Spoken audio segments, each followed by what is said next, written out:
Oliver, what are you waiting for? Screamed Clara. Push her now before someone sees us. But no matter how much she pleaded, no ounce of mercy showed in their eyes. Oliver and his mistress had already made their decision. They were going to push her off the cliff. 6 years later, she came back, to collect, to fight, and to reclaim what was rightfully hers. Natalie, Oliver whispered in fear. He couldn't believe his eyes. It was her, Natalie. She was alive. Natalie, wait. No, it can't be. She's dead. Natalie Kingsley had lost everything. Her parents died in a tragic car accident.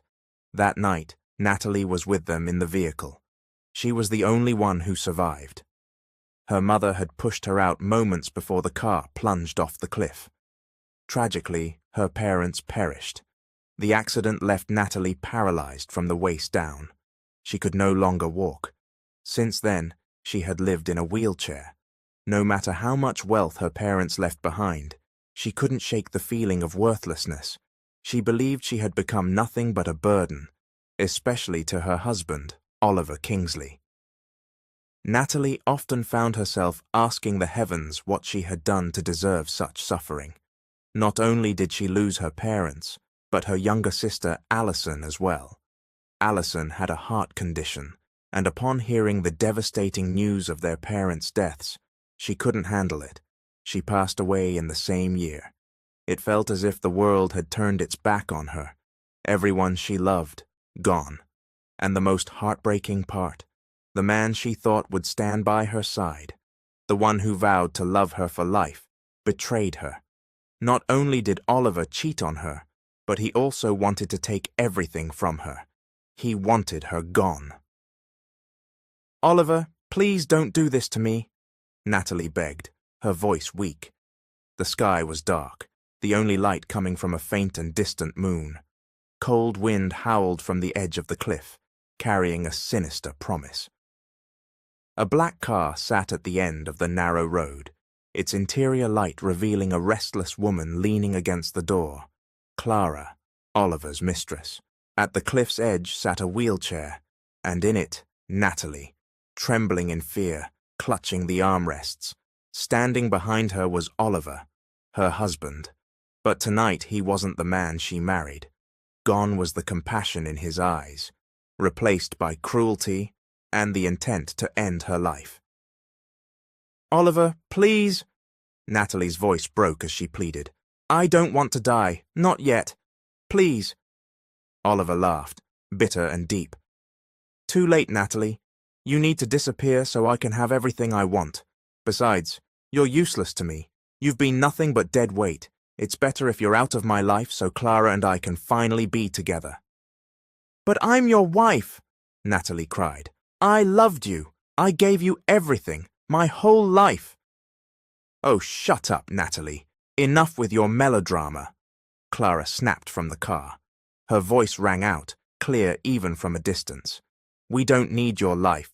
We just need your fortune. And to get it, you need to die. Once you're gone, everything will be ours. I'll finally get all the designer bags I've ever wanted. I'll be the queen of the Kingsley estate. You're shameless, Clara, Natalie shouted, her voice shaking. I trusted you. I treated you like my best friend, like a sister. Clara laughed. That was your mistake, Natalie. You trusted too easily. People are only nice when they want something. Didn't that ever cross your mind? Tears fell down Natalie's cheeks. So it's my fault for trusting people like you? Yes, Clara said coldly. But it doesn't matter anymore. You'll be dead soon, just like your parents. Natalie felt like she'd been stabbed, her chest filled with rage. Wait, what did you say? Yes, Clara sneered. We caused the accident. Oliver and I. Natalie's world spun. Rage exploded in her chest. For over 2 years, she had lived beside the very people responsible for her parents' death. Yes, we planned all of this, Clara admitted proudly. We wanted you out of the way. We wanted to take everything from the Kingsley fortune. We didn't expect you to survive that night. But it still worked in our favor. Your parents and sister are gone. You're alone, no one left to protect you. Natalie's tears poured. You're monsters. How could you do this? How do you live with yourselves? We don't have consciences, Clara scoffed. Especially not for people like you. Your whole life, you were spoiled. Your parents gave you everything. Isn't it about time someone else got to experience that? Natalie screamed. It's not my fault I had good parents. It's not my fault they weren't like yours. Clara barked. We're not talking about that tonight. This is your final night on Earth. Make the most of it. Why don't you start by saying goodbye to your husband? Tell him you love him, because after tonight, he'll be mine. Natalie turned to Oliver. Please, Oliver, don't do this. I'll give you everything you want. The company, the estate. Just don't kill me. She pleaded with him, her breath short, her body trembling. Oliver, please, if there's any humanity left in you, have mercy. Oliver, Clara shouted. Push her, now before someone sees. Oliver's grip on the wheelchair handles tightened. Please, Natalie whispered. He closed his eyes, conflicted for a second. But Clara screamed again. Do it! Isn't this what we planned all along? If she lives, we'll never be free. We'll never have the Kingsley fortune. Oliver looked to the sky, exhaled, and whispered coldly. Forgive me, Natalie. I did love you. Once. But your story ends here. He pushed the wheelchair. Natalie screamed as she rolled uncontrollably toward the cliff. Then, silence. She hit the rocks below, her body plunging into the dark, endless sea. Oliver turned toward the car. Clara jumped inside with a grin. He wiped the sweat from his brow, entered the driver's seat, and she giggled beside him. You did a great job, Oliver, she said. The car sped off into the night, but far away on a quiet evening near a small harbor town, under a full and gentle moon, a small fishing boat cut through the calm waves. On board were an old fisherman, Mr. Theo, and his grandson, Hank. The boat moved slowly through the gentle sea. Theo and his grandson Hank were seated in calm silence as the engine hummed and tiny waves lapped against the sides. The chirping of crickets along the distant shore added to the peaceful night. Hank, Mr. Theo called while gazing at the moon. You ready for the festival tomorrow? Sure, the boy chuckled. There'll be plenty of girls who want to dance with you, Tegan. Hank, barely a teenager, laughed, while Theo shook his head in amusement. Come on now, Theo teased. I bet every girl on the island will be fighting for your attention. Tegan only smiled. I'm not really planning to go to town tomorrow, he said. I think I'll just fish instead. Crowds aren't really my thing. Hank snorted. Just say it, bro. You don't want to cause another girl fight. It's not that, Tegan replied, managing a chuckle. I just don't feel like going. Man, the girls will be dressing up just to get noticed by you, Theo added. Even Laurie and Rosa's daughter bought new lipstick just for the dance, Hank chimed in. Tegan shook his head again. He didn't understand the attention.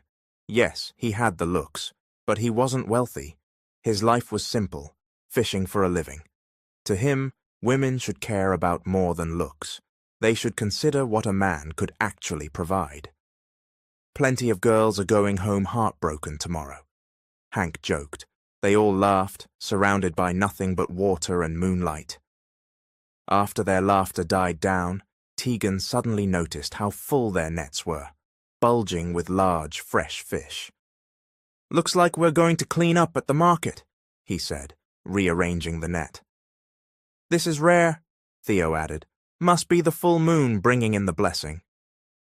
I hope we always catch this much, Hank said. People will fight over this tomorrow.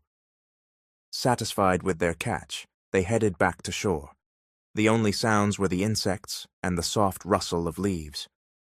Tegan, Hank and I are heading home first, all right? Theo said. We've got an early start. Sure, Mr. Theo, Tegan replied. Take care. What about you, bro? Hank asked. Aren't you coming? I'll stay and fix the net first. You two go ahead. Sure you don't need help? I've got it. Hank and Theo left, leaving Tegan alone on the quiet shore. Behind him, the ocean. Ahead, his small home nestled on the island's edge.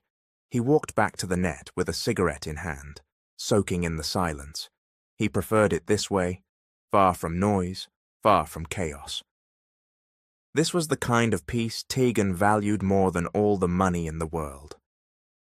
As he walked home along the rocky shore, the cool breeze easing his tired body, a strange shape caught his eye, a lump on the rocks up ahead. He stopped. His heart skipped.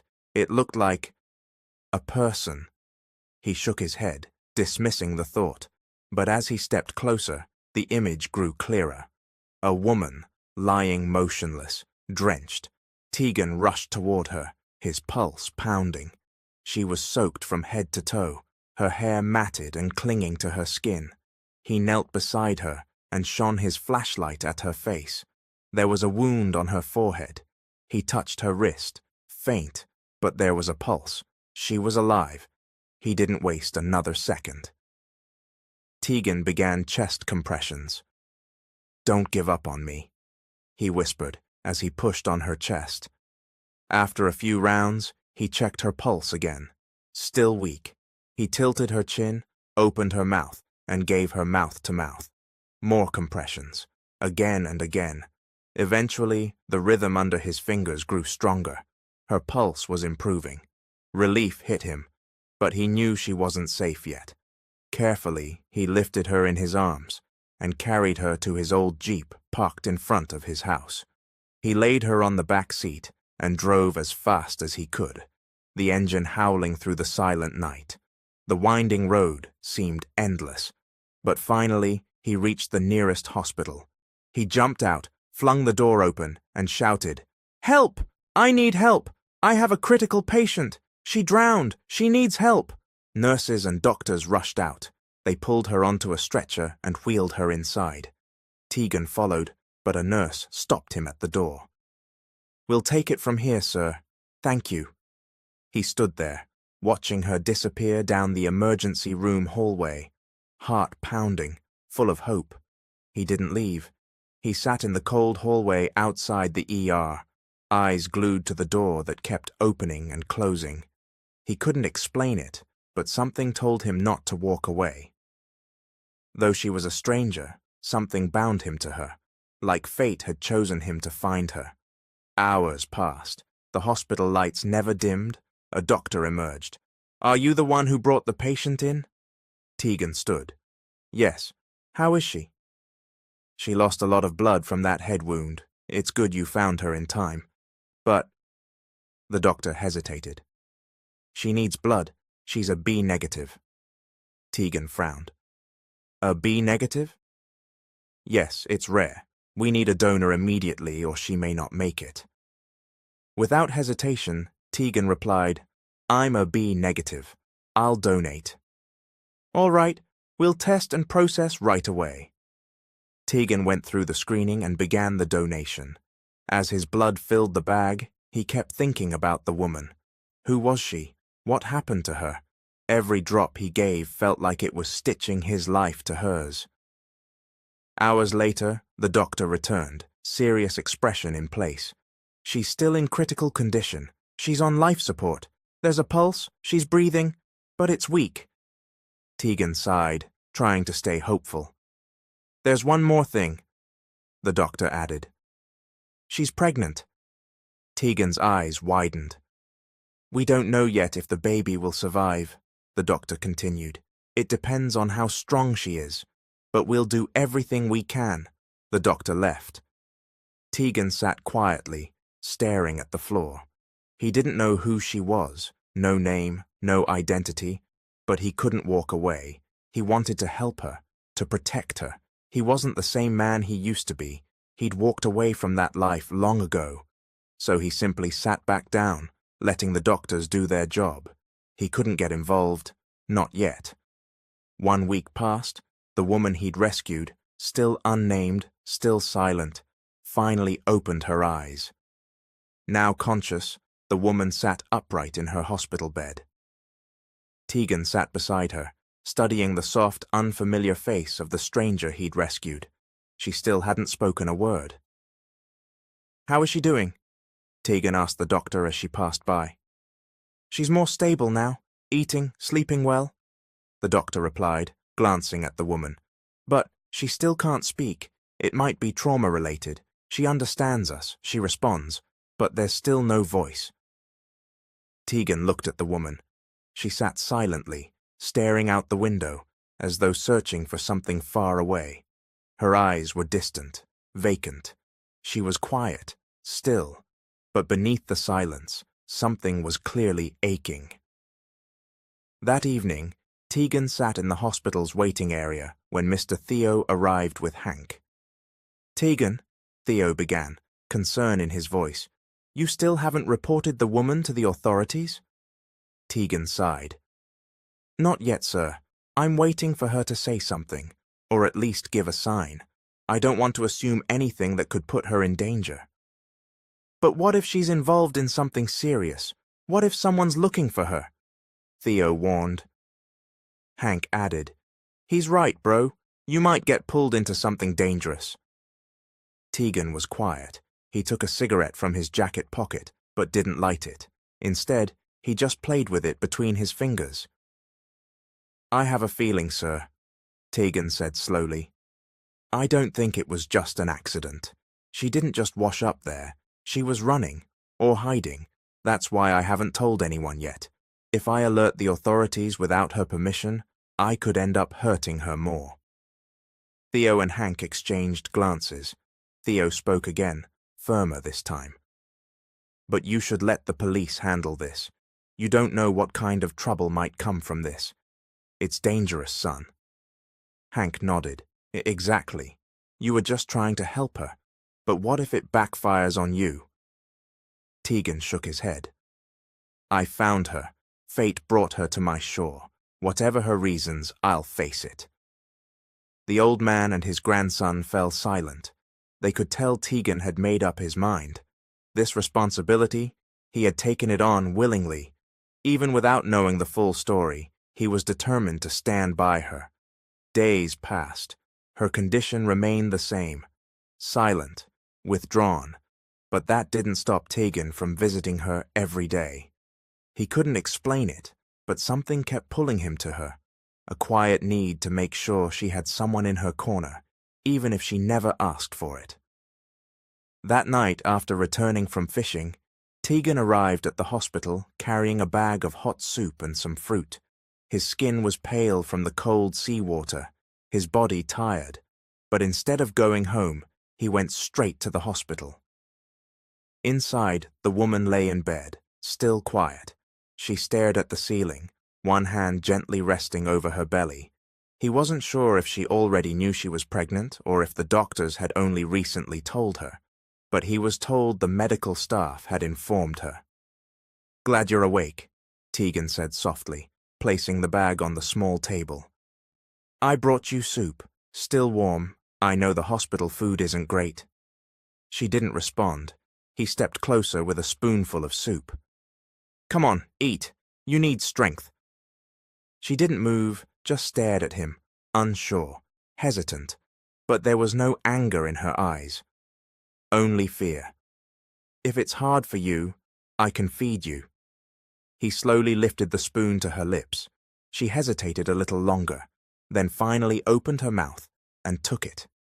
He watched her carefully to make sure she didn't choke or burn her tongue.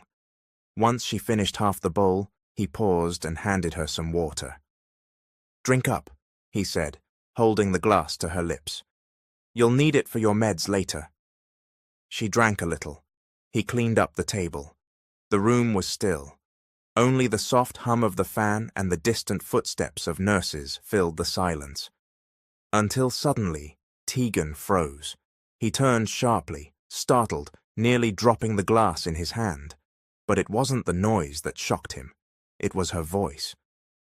"Thank you." The woman had spoken, quiet, whispered, but clear. Their eyes met.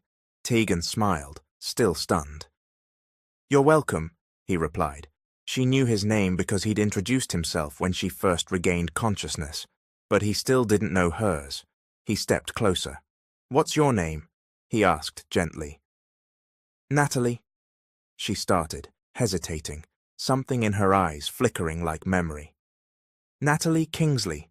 Days passed, and Natalie's medical expenses continued to grow. There were new prescriptions, new treatments. The costs piled up. Tegan quietly bought what she needed with what little savings he had. Inside the hospital room, Natalie was slowly regaining her strength. Tegan placed the latest medications, pills, syrups, a few injections, onto the table. She watched him. Silence filled the room until Natalie spoke again, her voice soft but steady. "Sorry, Tegan, I think I've burdened you too much." He looked at her and smiled lightly. "It's all right. My medicines are too expensive." "It's fine, I had savings." A pause. Then Natalie whispered, "When I get my old life back, I'll pay you back." Every cent Tegan stopped. He lowered the bottle in his hand, turned to her, and looked her in the eye. "Can I ask you something?" She nodded. "What was your old life? What really happened to you? Why did you wash up on my shore like that?" Natalie fell quiet. Her fingers trembled as they toyed with the edge of the blanket. She wasn't ready, and he understood that. He wasn't going to push her. Her reaction said enough. Whatever it wasn't easy to tell. "If you're not ready, that's okay. I won't force you," Tegan said softly. But after a moment, Natalie exhaled, slow and shaky. "I want my husband dead." She whispered it like a curse, heavy, broken. Tegan froze. "What did you say?" he asked quietly. Natalie looked up at him, eyes brimming with tears. "Oliver, my husband, and his mistress. They tried to kill me. For my money. They wanted me gone." Tegan was speechless. Her own husband had tried to kill her. For fortune. And if he hadn't found her, they would have succeeded. Though Natalie didn't know Tegan well yet, she felt safe enough to speak. And one by one, she told him everything. The betrayal, the cliff, the pleas, and the cruel confessions of what they had done, not just to her, but to her parents. Tegan saw the pain in her eyes, the fear, the desperation. He remained quiet. He didn't know whether to feel shocked, furious, or simply devastated for her. But one thing was certain, he wasn't going to let anyone hurt her again. After the heavy conversation in the hospital, silence returned to the room. Tegan didn't ask further. He simply told Natalie to rest, to gather her strength. That night, he didn't return home. His concern for her had deepened. He feared her husband might find her and succeed in finishing what they started. His desire to protect Natalie was stronger than ever. Whether it was out of pity or something deeper, he wasn't sure. Maybe because he too had once been betrayed by those he loved. "If you have nowhere to go once you're discharged, you can stay at my place," Tegan said seriously. Natalie, who had just been quietly gazing out the window, looked at him, surprised and hesitant. What? Are you serious?" Tegan nodded. "Yeah, I live alone. You'd be safe there while you figure out your next steps. And honestly, I think it's safer for you at my place." "But I've troubled you enough already," Natalie said weakly. Tegan shook his head. "It's fine. I couldn't possibly turn my back on you, especially now that I know what your husband and his mistress did. And especially since you're carrying a child. If anything happens to you or that baby, I couldn't live with myself." And for the first time since regaining consciousness, Natalie smiled. "Thank you, Tegan." And in her voice was deep gratitude. A few days later, the day of Natalie's hospital release arrived. She wore a simple house dress and a light cardigan, provided by one of the nurses. When Tegan arrived at the hospital, he welcomed her warmly and helped her into the wheelchair he had bought, using his savings. Natalie still couldn't walk, not since the accident when her parents were murdered by her husband and his mistress. The sky was bright, but the air was cool, a sign of a new beginning. As they rode in the car, Natalie's eyes reflected both excitement and nervousness. She was finally leaving the sterile, suffocating walls of the hospital, but she also felt a quiet dread of the unknown. Their trip to Tegan's home was silent. When they arrived, he gently helped her down from the jeep and settled her into the wheelchair before guiding her into the house. "Sorry if it's a bit old," Tegan said. "It's not like the hospital, but I promise you, you're safe here." "It's perfect," Natalie replied. "Thank you. If it weren't for your kindness, I wouldn't have anywhere else to go right now." Though her voice was sincere, she still carried a quiet heaviness. Once inside, Tegan fixed her a drink and set up the room she would stay in. "If you need anything, just let me know," he said. Natalie looked at him, eyes full of gratitude. "Thank you so much, Tegan. I'll try to help around the house while I'm here." Tegan smiled. "You don't have to repay me, but if it makes you feel better, I won't stop you." Between the hush of the nearby shore and the dimming glow of dusk, a new chapter was quietly taking shape. They had no idea what lay ahead, but for Natalie, for the first time in a long while, she had something to hold on to. One morning, the waves lapped gently against the boat as Tegan, Theo, and Hank set off to fish. The sun was just beginning to rise over the mountains, and the salty breeze filled the air. The three sat in silence, gazing out over the water.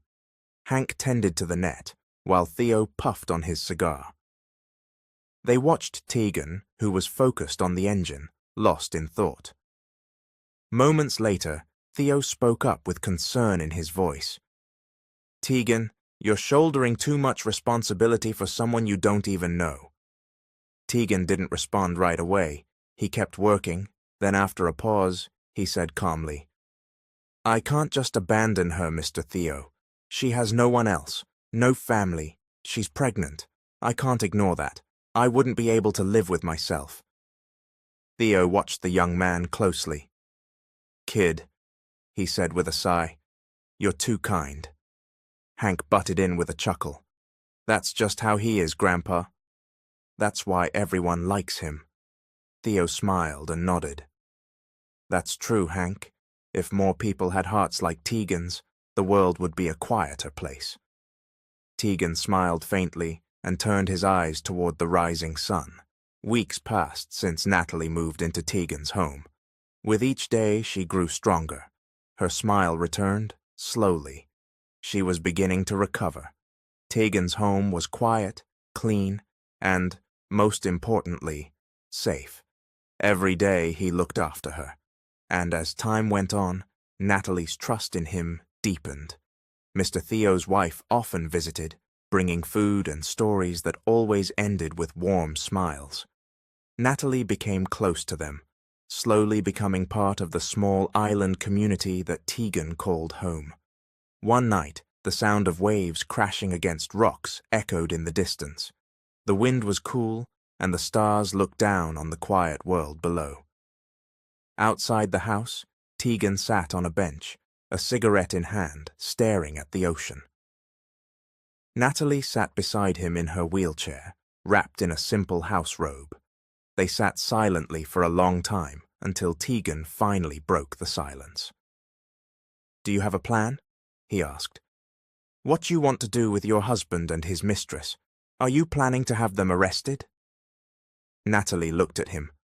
A long silence followed. She let out a deep breath. "It'll be difficult if I go after them legally," she said. "They're rich now, powerful. They have control of Kingsley Enterprises, the company my parents built, and I'm sure they've already manipulated the people my parents trusted. But one thing's certain, I want justice. I want revenge." Anger returned to her eyes.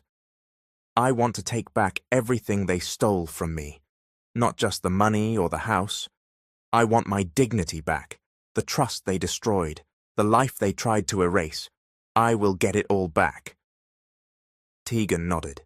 He understood, and he couldn't blame her. If he were in her place, he'd want the same. To see those who caused pain pay for it, to reclaim what was his. "I'll help you," he said firmly. "Whatever your plan is, I'm with you." A violent storm swept across the island. Waves turned into monsters, crashing onto the shore and destroying anchored boats. The wind raged like a beast, tearing through homes, and the rain poured down as if the sky would never dry.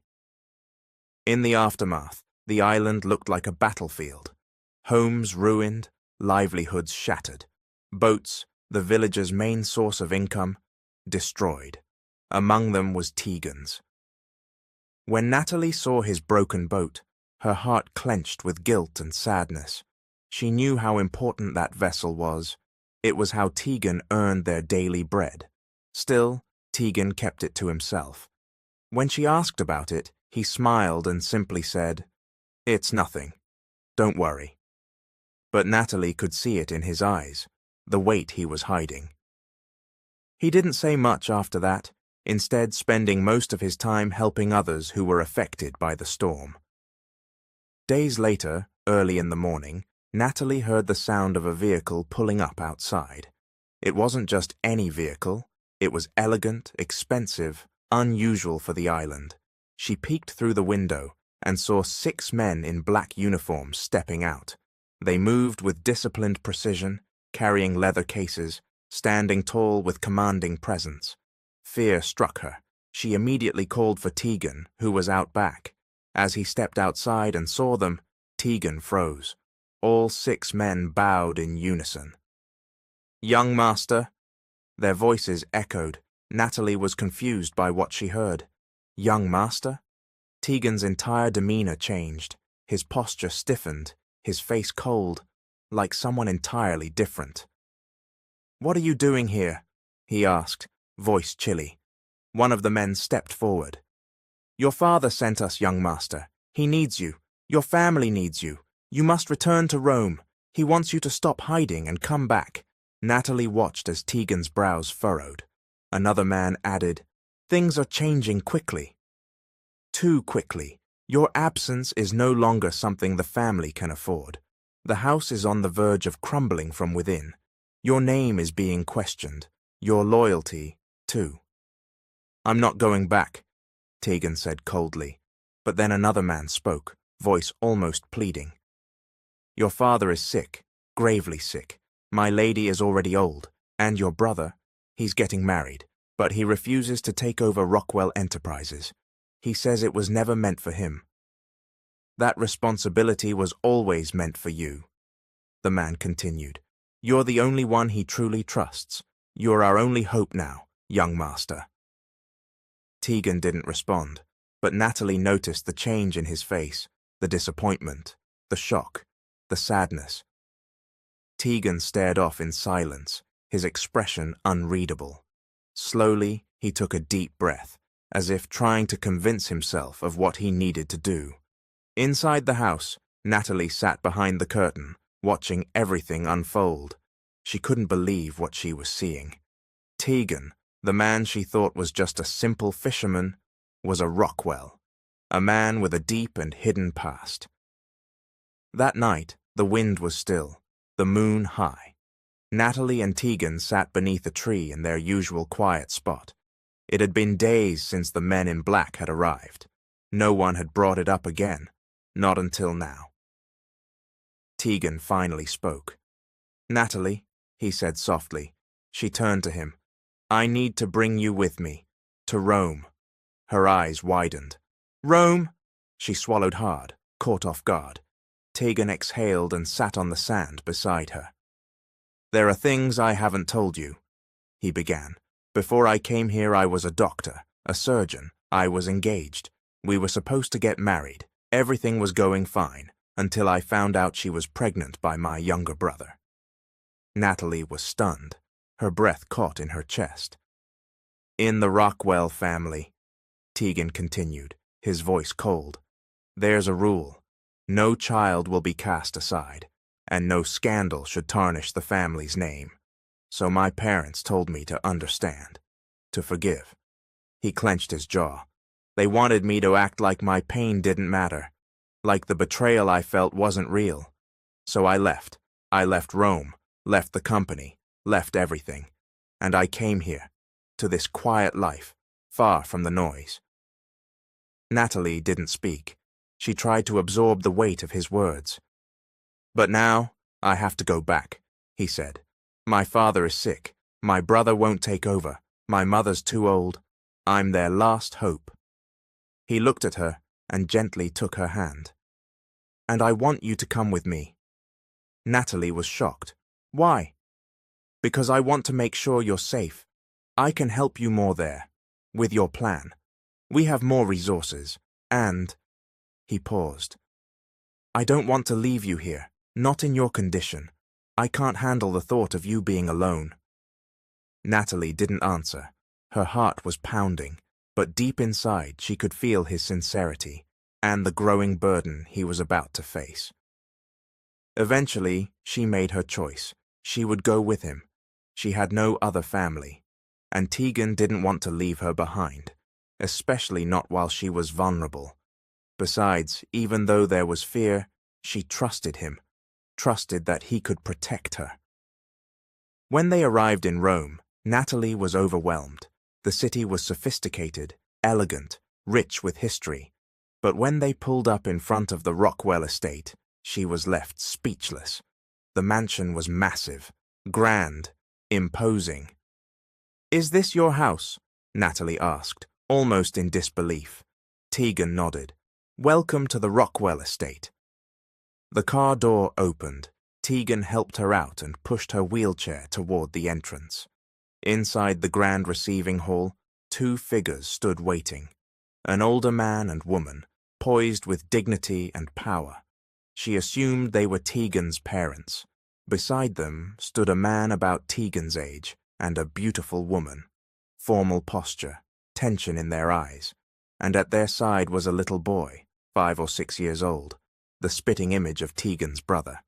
Instead of a cold reception, the older woman smiled when she saw Tegan. She stepped forward and embraced him tightly. "I'm glad you're back, my son." She held on, afraid he might vanish again. His father, on the other hand, remained stern, his voice controlled but softer than expected. "Took you long enough to return, but I'm glad you finally did." Tegan didn't reply. He kept quiet, his emotions tightly guarded.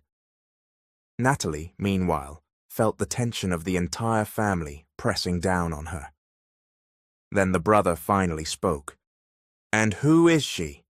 Tegan looked each of them in the eye before answering. "She's Natalie. She'll be staying with me."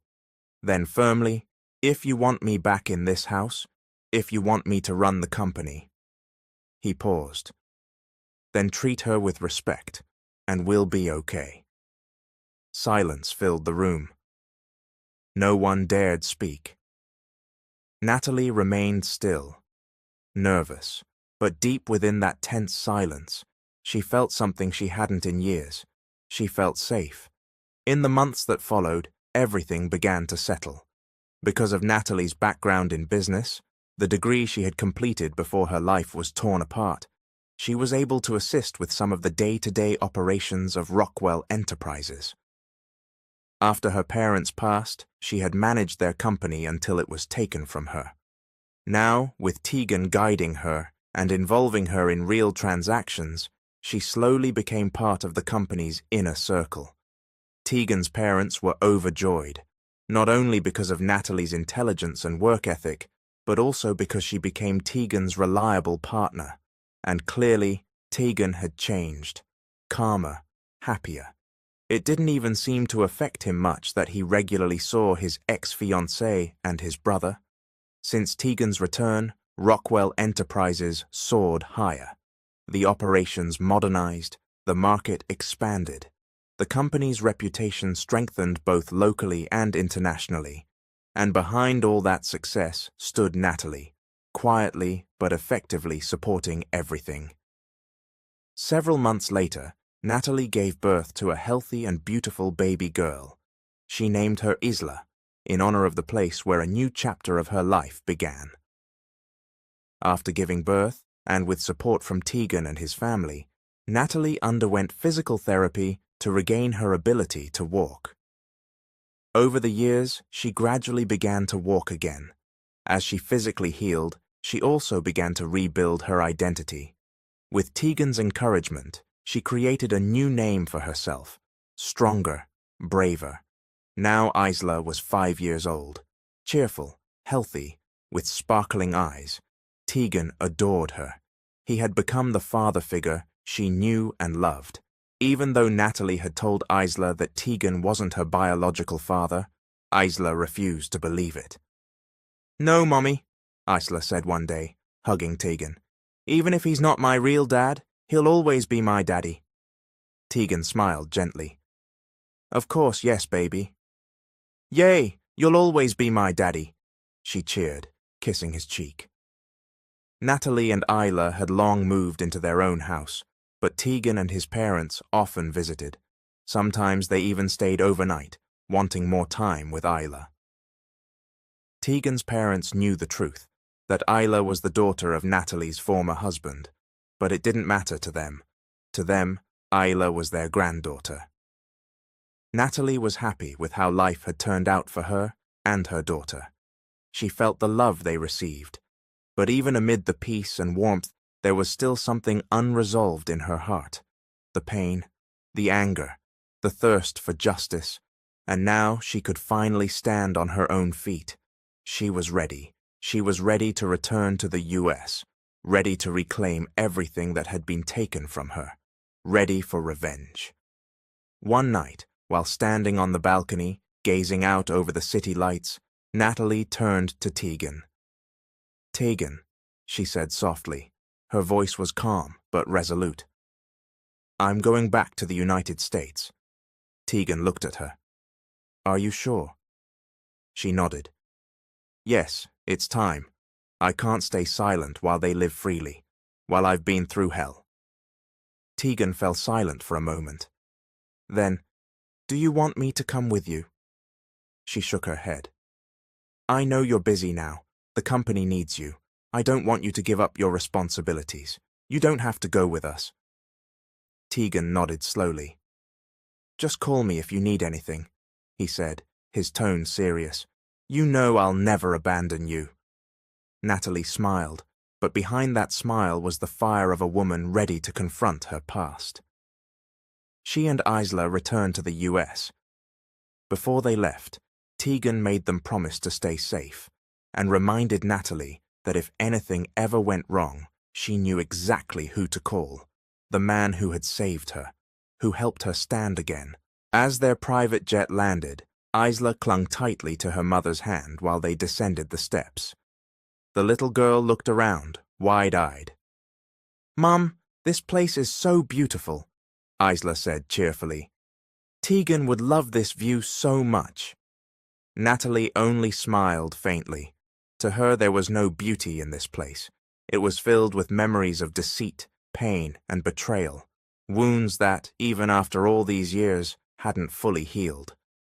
"I miss Daddy Tegan," Isla added, still holding her mother's hand. Natalie stroked Isla's hair gently and said softly, "Once I've finished what I need to do, we'll go back to Rome, I promise."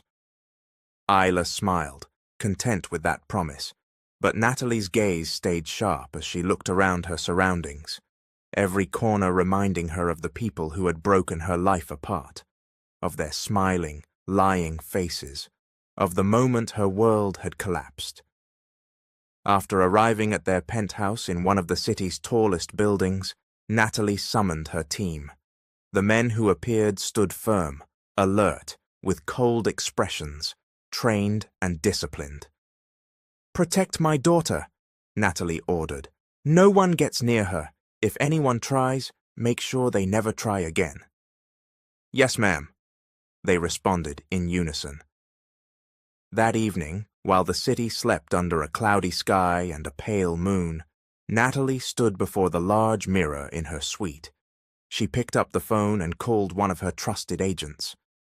"Start the plan," she said, her voice cold.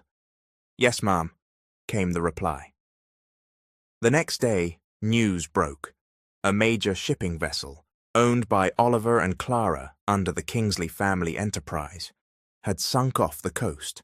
Massive loss. Cargo, capital, and credibility gone. Natalie didn't flinch. She read the reports with steady eyes and whispered, "I never needed the money stolen by traitors." Her next command was even more ruthless. "Burn everything Clara owns. Everything she built using money she stole from the Kingsleys. I want it all gone. I don't want even a single trace of her wealth left." Her voice was firm, without hesitation. This was just the beginning. She would take everything back: name, dignity, and justice. She'd waited long enough. They would feel the hell she'd lived through, tenfold. On a moonless night, the only light came from roaring flames engulfing one of Clara's properties. Natalie stood a distance away, wearing a black trench coat.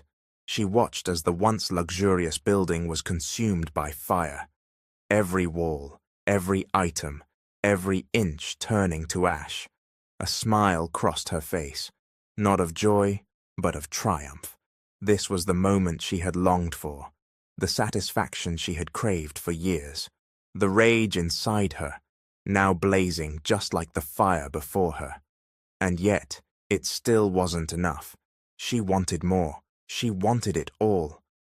From a distance, Clara was in chaos, shouting into her phone, panicked, crying, begging her people to salvage anything they could. But the flames only grew stronger. Hope faded. Natalie stepped a little closer.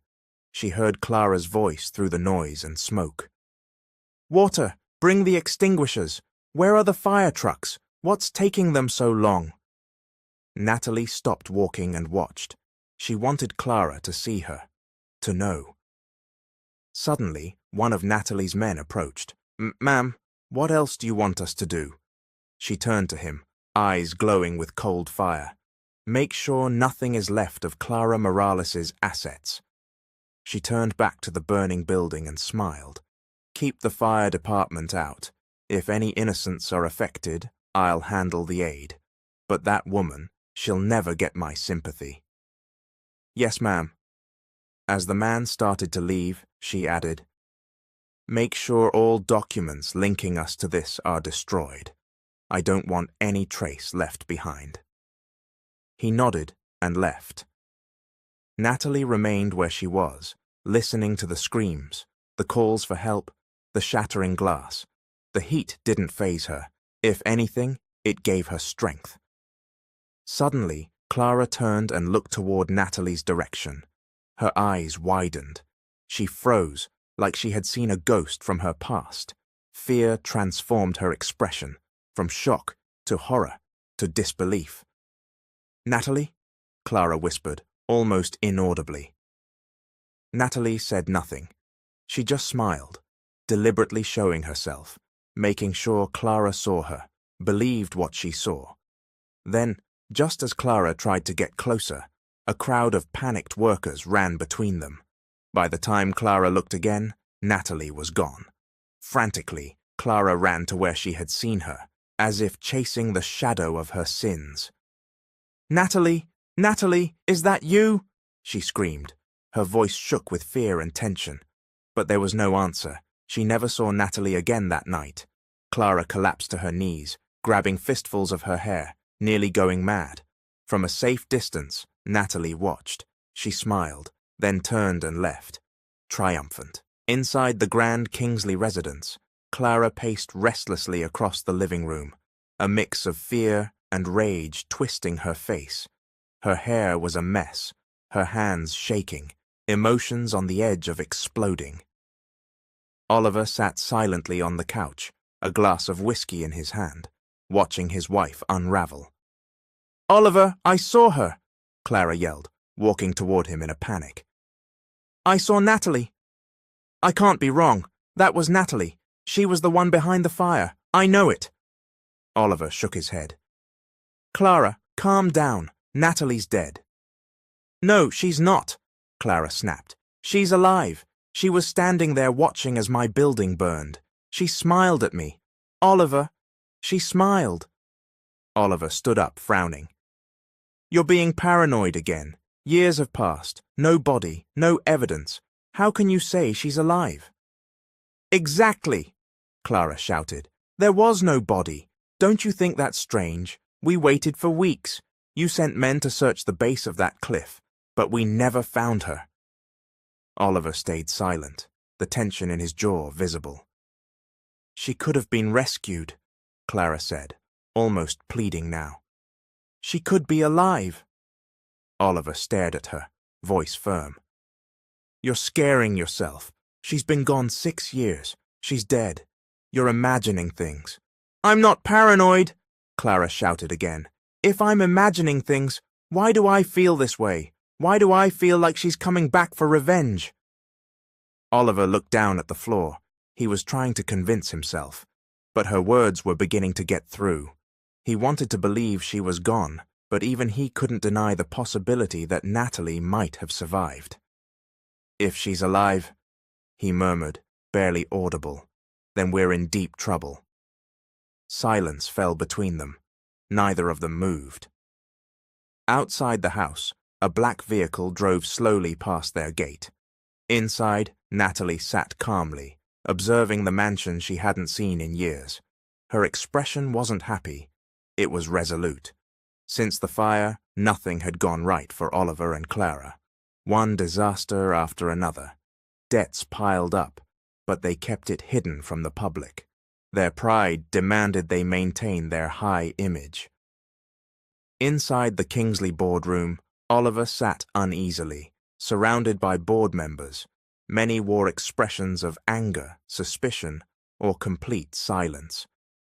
"Sir," the CFO announced nervously, "we've lost $5 million from the offshore account in Singapore." "What?" Oliver yelled, jumping from his chair, gasping. "How? Wasn't that account protected with multi-level authentication?" "It was, but it looks like an inside job. Also, our transactions from the past week have all failed. Our product shipments from China, stuck in customs. And one more thing," the CFO added. Oliver stared, in disbelief. "Some of our major investors are pulling out. Just this morning, Mr. Hoso, our largest Japanese backer, withdrew his support. They've lost trust. Everyone's doubting us now." Oliver's face went pale, like the world was crumbling at his feet. Meanwhile, in another part of the city, Clara was spiraling. She sat in front of a mirror, gasping, whispering to herself. "She's alive. Natalie's alive. She's doing all of this. She's bringing us down."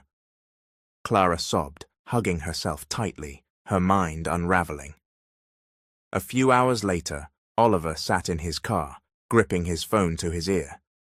"Sir," said the voice on the other end, "Mr. Long pulled out as well." Oliver closed his eyes. He exhaled, fighting the urge to scream. He leaned back, looking out the window for a moment of peace. But then, his body froze. A black car passed by. The back window rolled down. Inside, he saw the face of a woman, not just any woman. Natalie, his former wife, her hair tied back, dark sunglasses on, a cold smile on her lips. Natalie?" Oliver whispered, trembling. He burst out of the car and ran into the street. "Natalie! Natalie, wait!" he shouted. He searched the road, desperate to spot the car again. But it was gone. "Natalie!" he yelled once more, hands shaking, sweat dripping down his forehead. "No, no, it can't be. She's dead." He stumbled back, breathless, paralyzed. In his mind, one fear had solidified. The nightmare they buried years ago had returned. And from the look in her eyes, this wasn't just a return. It was vengeance. Natalie continued her silent but ruthless campaign. She didn't need weapons. She didn't need to shout. Her presence alone was enough to unravel Oliver and Clara's world. To them, she was a ghost, one they thought they'd buried, now haunting them with perfect timing and precision. Every move Natalie made was calculated, every blow planned. She wasn't only reclaiming what they stole, she wanted them to feel the kind of pain that had once shattered her. One afternoon, Natalie arrived at a luxury hotel in downtown Manhattan. She knew Clara was there for a business meeting, wearing a sleek black dress, her hair in a ponytail and dark shades covering her eyes. She walked through the lobby unnoticed, her route precise. And then, Clara exited the elevator. Their eyes met. Clara froze. In that split second, something cold ran down her spine, and before she could react, Natalie was gone. "Natalie!" Clara whispered, shaken. Her knees nearly gave out. She looked around frantically, but saw no sign of her. Panicked, she ran to the security room, demanding to see the CCTV footage. But there was nothing, no image of Natalie anywhere. She screamed, clutching at her head, pacing wildly. It was all part of Natalie's plan. She had connections. The footage had already been wiped. Everything was deliberate, down to the last step. Clara stumbled through the hotel, telling every person she passed that she had seen a ghost. People stared, whispered. Natalie, watching from a nearby hallway, allowed a small smile to form. This was exactly what she wanted, for them to unravel in their own fear, to be undone not by violence, but by their own guilt. Wherever Clara or Oliver went, a shadow seemed to follow, a familiar presence, a pair of eyes, always watching. At one event, Oliver spotted a woman in a black gown. She looked just like Natalie. He chased after her through the crowd, but when he reached where she had stood, she was gone. Then came a text, "Run while you still can, dig deep and hide." One night, as Natalie stood on the balcony of her penthouse, overlooking the city lights, her phone rang. It was Tegan. She answered. "How are you and Isla, Natalie?" he asked, concern in his voice. Natalie smiled slightly, swirling the wine in her glass. "I'm happy, Tegan," she said sweetly, but her tone held an icy edge. "They're finally falling apart. I can feel their fear. It's like a ghost is chasing them." There was silence on the other end before Tegan spoke again. "Natalie, why don't you just have them arrested? You have the evidence. You could end this legally. Why drag it out like this?" Natalie looked out over the city. She was quiet for a few seconds. "Not yet," she replied, stepping closer to the glass. "I don't want it to end that easily. I want them to feel everything I did. The shame, the fear, the complete destruction. I want them to beg for forgiveness, not because I forced them to, but because they have no other choice." Tegan didn't respond right away. He understood her pain. He knew she was consumed by it, but he also feared what it was doing to her. "Natalie," he said softly, "this might only hurt you more in the end. If you let anger drive you, you might end up with nothing but pain." But Natalie's answer was steady. "I won't stop until I see them ruined. Until they've suffered like I did. I won't be the only one who carries the scars of their games. And now, I'm the one holding all the cards." Tegan's voice was gentle. "I understand, and I know I can't change your mind. But if you need me, call me, anytime, no matter what." Natalie smiled faintly. "Thank you. But this time, I'm the one who wins." Natalie stood at the head of the long conference table, in a private room atop one of Manhattan's tallest skyscrapers. Surrounding her were men and women in suits, her legal team, financial consultants, private investigators. Projected on the wall behind her were documents, old copies of her parents' last will and testament, Kingsley Enterprises' original incorporation records, and proof of transfer fraud. At the center of it all was a single file, the one showing how Oliver and Clara had forged her medical power of attorney when she was declared legally incapacitated. This, Natalie said coldly, is how they took everything from me. The team listened in silence, absorbing every word. This is how they erased me, but now, she looked around, we're going to undo all of it. One of her attorneys, a woman named Dana, adjusted her glasses. We have enough to press charges: corporate fraud, attempted murder, estate theft. With your testimony, they'll be behind bars in no time. Natalie nodded, her voice calm. I don't want them arrested yet.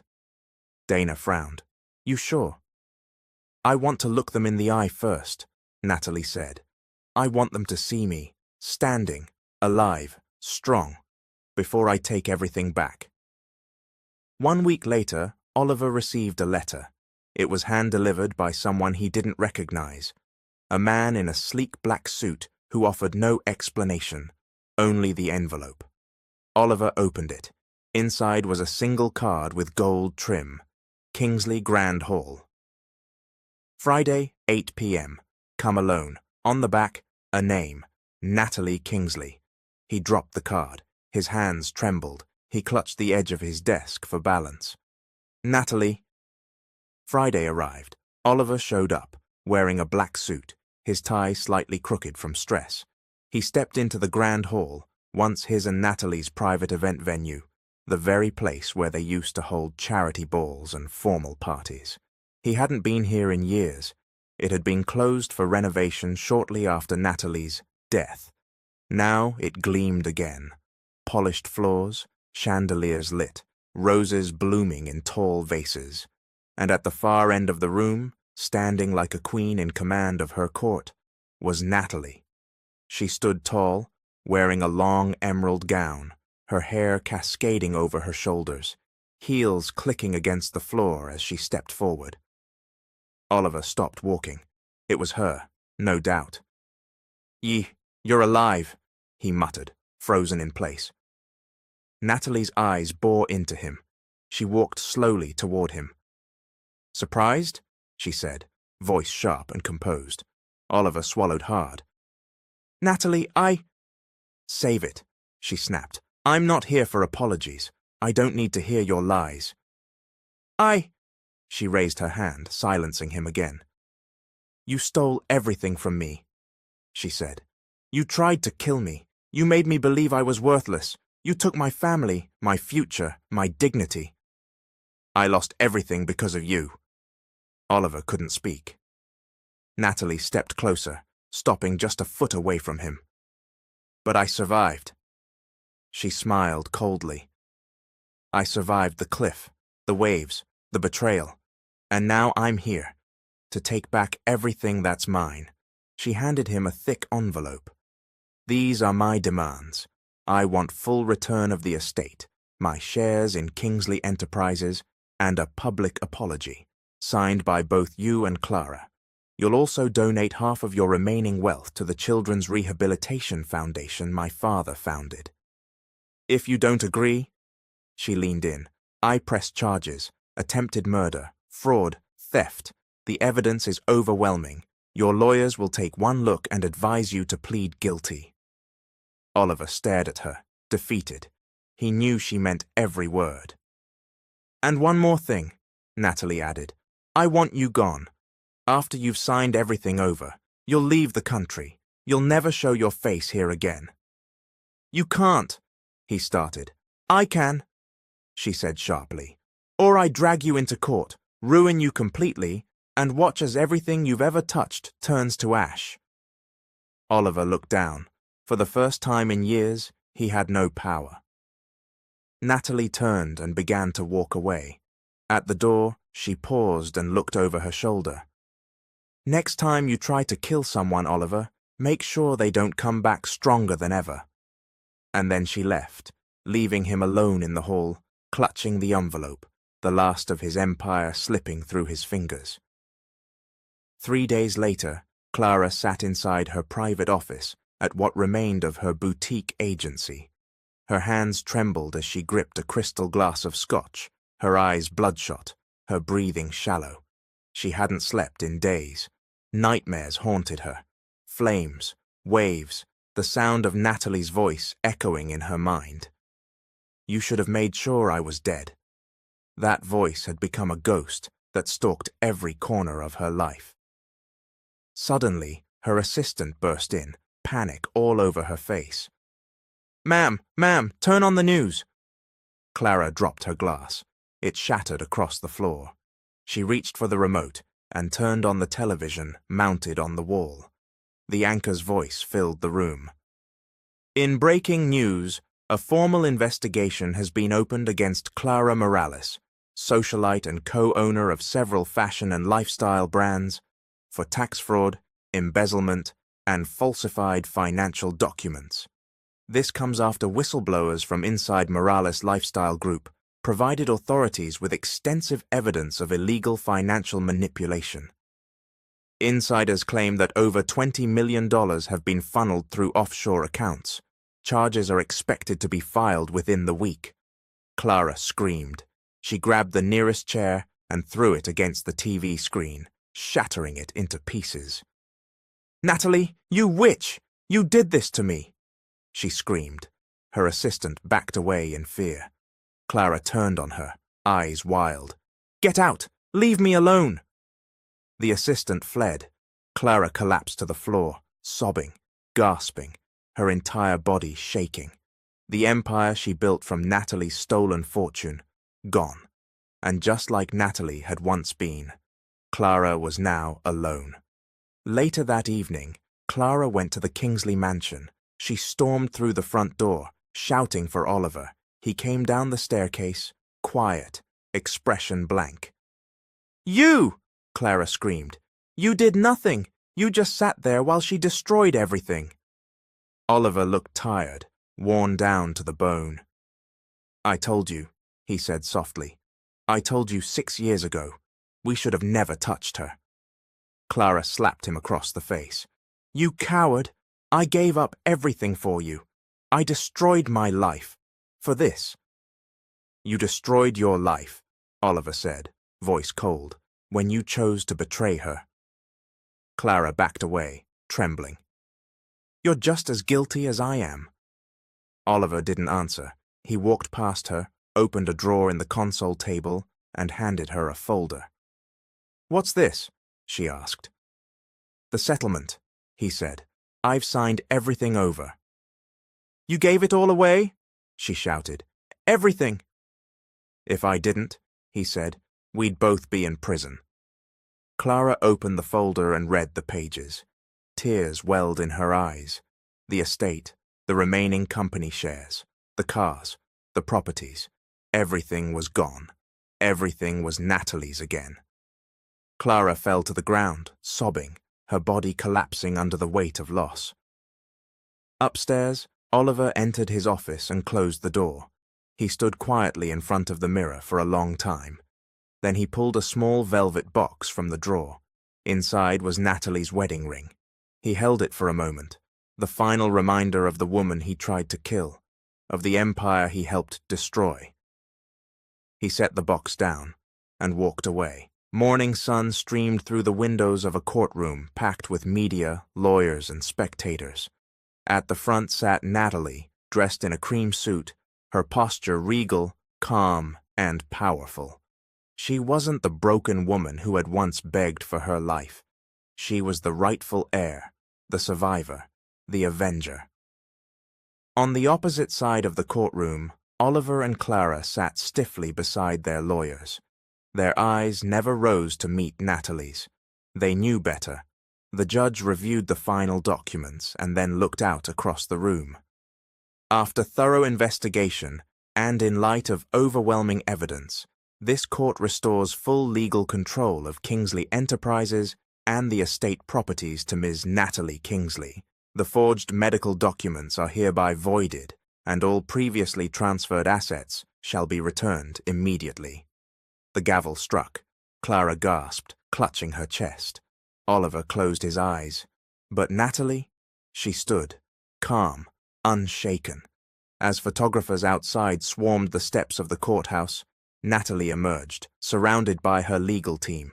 Reporters shouted questions. Ms. Kingsley, How does it feel to finally win this battle? She paused and turned to the cameras. It's not about revenge, she said firmly. It's about justice. For my parents. For my sister.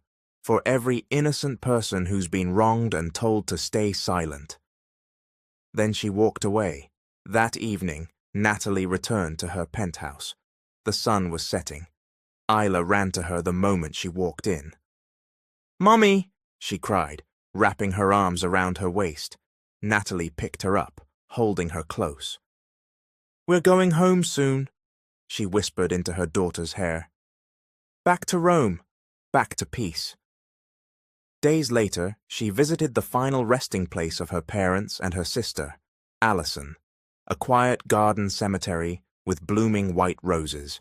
She placed fresh flowers down gently. "I've kept my promise," she whispered, kneeling. "I took it all back. They'll never hurt anyone again." The wind blew gently around her. As she stood, she looked toward the sky and smiled, not with triumph, but with peace. The next morning, Natalie and Isla boarded a private jet bound for Rome. Tegan was waiting on the tarmac. The moment she stepped off the plane, he opened his arms and smiled. "Welcome home," he said. Natalie walked toward him, her heels soft against the steps. She didn't rush. She didn't run. She walked, strong, steady. When she reached him, she handed Isla to him. Tegan lifted the little girl into the air, smiling with the pride of a father. Then Natalie looked up at him. "I'm ready," she said.